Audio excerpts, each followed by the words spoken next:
Cover करते हैं हम राजस्थान की हर खबर। देखते रहिए डीपीके न्यूज पर।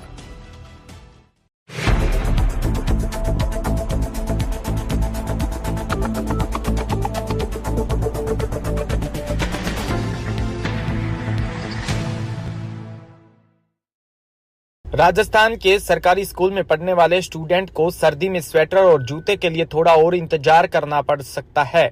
शिक्षा मंत्री मदन दिलावर ने कहा कि फिलहाल शिक्षा विभाग स्टूडेंट को फ्री स्कूल ड्रेस ही देगा, लेकिन अगर आपके पास पर्याप्त CSR फंड आएगा तब स्टूडेंट को स्वेटर और जूते भी उपलब्ध करवाए जाएंगे।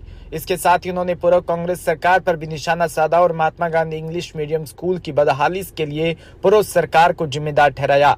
शिक्षा मंत्री मदन दिलावर ने कहा कि राजस्थान के शिक्षा विभाग द्वारा स्टूडेंट को फ्री स्वेटर और जूते देने की घोषणा नहीं की गई है, बल्कि शिक्षा विभाग द्वारा जो यूनिफॉर्म स्टूडेंट को दी जाती है उसके साथ हम CSR एक्टिविटी के तहत स्वेटर और जूते स्टूडेंट्स को देने की कोशिश करेंगे।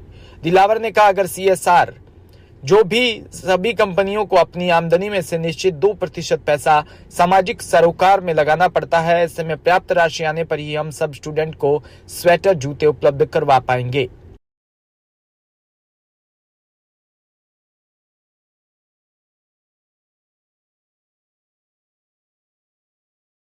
पंद्रह नवंबर को पुणे से शुरू हुई अमूल स्वच्छ ईंधन रैली 22 नवंबर को जयपुर पहुंची। यहां 250 से अधिक बाइकर्स ने इसमें हिस्सा लिया।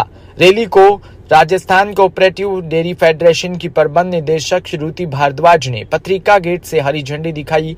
ये रैली जयपुर के पत्रिका गेट पर शुरू होकर 6 किलोमीटर की दूरी तय करके शहर के विभिन्न हिस्सों में पहुंची। इस आयोजन में RCDF, अमूल के अधिकारी और चैनल पार्टनर्स भी शामिल हुए, जिन्होंने क्लीन फ्यूल और टिकाऊ विकास को समर्थन दिया।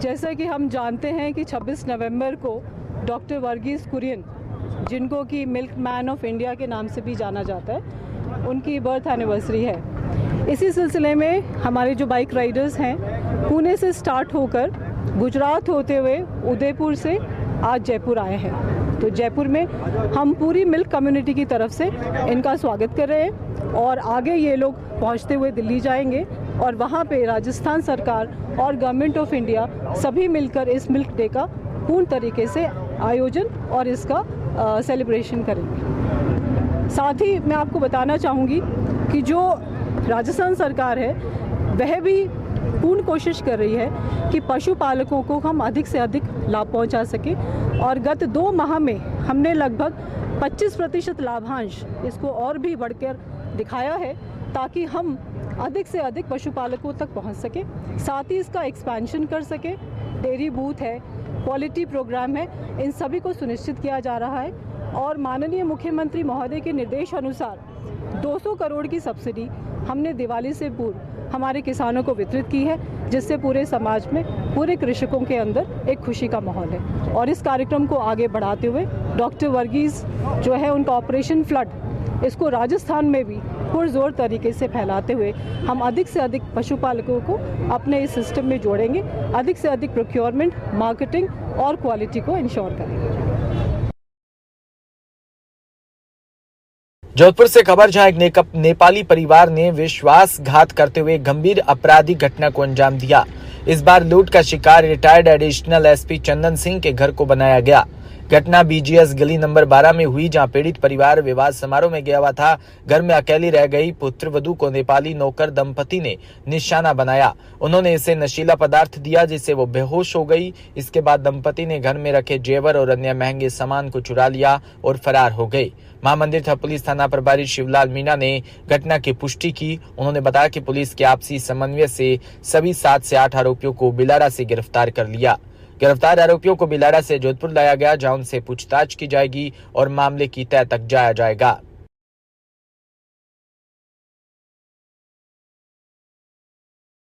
दिन में लगभग 12:30-1 बजे लगभग टेलीफोन सूचना मिली थी कि विजेश में गली नंबर 9 के अंदर हमारे रिटायर्ड एडिशनल SP साहब चंदन सिंह जी, उनके घर पर कोई जहर खुराने की वारदात हुई है। तुरंत मौके पर हम पहुंचे। एडिशनल SP साहब हमारे वीरेंद्र सिंह जी, ACP साहब अमित कलाल साहब भी मौके पहुंचे। जाके देखा कि वहाँ जो एडिशनल एसपी साहब उनकी पुत्र वधू के साथ उसके जो घरेलू नौकर थे, एक महिला और पुरुष जो नेपाल के रहने वाले थे, उनके द्वारा उनको जहर देके और उनके घर में लूट डकैती की वारदात को अंजाम दिया गया है, जिस पर आस पड़ोसियों द्वारा जो पीड़िता थी उसको हॉस्पिटल भिजवाया गया था और हमारे वहाँ गहनता से जांच पड़ताल की गई। आस पड़ोसी जो नेपाली नौकर है उनसे पूछताछ की गई। उनके जो उसके नौकर थे जो जिनके द्वारा वारदात को अंजाम दिया गया, उनके तुरंत हमने फोटो मोबाइल नंबर लेके तकनीकी रूप से अनुसंधान शुरू किया। हमारी टीम में अलग अलग बना के हमने रेलवे स्टेशन, बस स्टैंड, जहाँ भी उनकी संभावना थी वहाँ पर हमने टीमें रवाना की। मैं खुद मेरी टीम के साथ 2 टीमें हमने बनाई और हम इधर ब्यावर बिलाड़ा की तरफ रवाना हुए। वहाँ पर हमने ब्यावर पुलिस और बिलाड़ा पुलिस के सहयोग से कुल 8 आरोपियों को डिटेन किया, जिसमें 2 मुख्य जिसके घर के 9। उत्तर प्रदेश के बिजनौर में खौफनाक सड़क हादसा हुआ। तेज रफ्तार के कहर ने 4 लोगों की जान ले ली। इस खौफनाक हादसे में एक ही परिवार के 4 लोग, जिसमें 2 महिला और 2 बच्चों की मौत हो गई।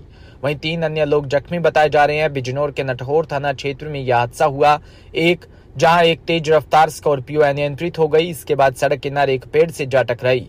टक्कर इतनी भयावह थी कि 4 लोगों की मौके पर ही मौत हो गई।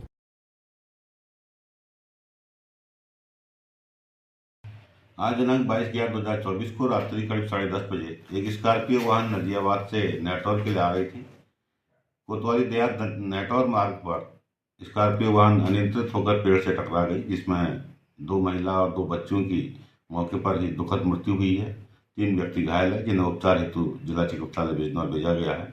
विधिक कार्रवाई की जा रही है।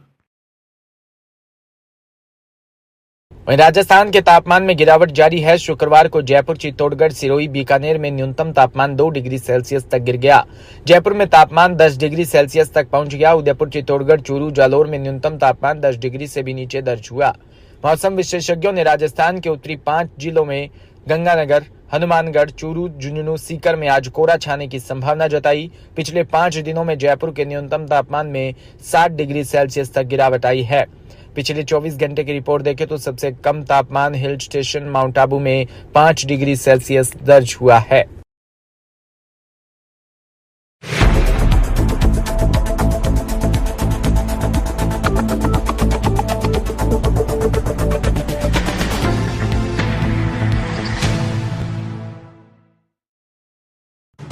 राजस्थान समृद्ध विरासत है इसकी शान। रंग